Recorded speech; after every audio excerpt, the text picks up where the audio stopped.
રાજકોટમાં જૂન માસના રેસકોર્સના મેદાનમાં બાબા ભાગેશ્વર ધીરેન્દ્ર શાસ્ત્રીનો દિવ્ય દરબારનું 3 દિવસનું આયોજન છે.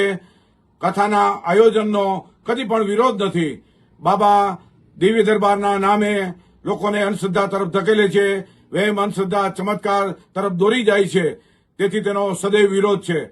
પરચી અને લોકોના નામ કહી દેવા અને દેવ દેવતાના નામે લોકોને ગુમરાહ કરે છે, તેનો જાથા વિરોધ કાર્યક્રમ કરે છે. વિજ્ઞાન જાથાએ મીટિંગનું આયોજન કર્યું હતું.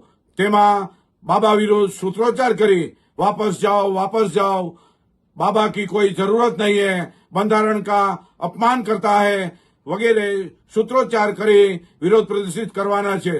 4 અને 5 વિજ્ઞાન જાથાના કાર્યક્રમમાં વિજ્ઞાન રેલી સાથે ધરણાનું આયોજન છે. તેમાં બાબા જે ખલનાયક છે અને કથાવાચક નથી કે પોતે સંત પણ નથી, તેનું વર્તણૂક વિવાદાસ્પદ રહ્યું છે.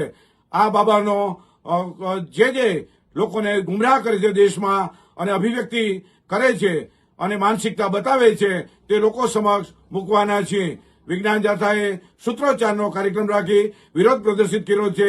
વિજ્ઞાન જાથા દેશવાસીઓને વિનંતી કરે છે પોતાના ગામમાં કાયદાની મર્યાદાની અંદર બાબા ભાગેશ્વર વિરુદ્ધ સૂત્રોચ્ચાર કરી સોશિયલ મીડિયામાં પોતાનો અભિવ્યક્તિ અને પોતાનો વિચાર રજૂ કરે તેવી પણ આહવાન કરી લોકોને અપીલ કરે છે.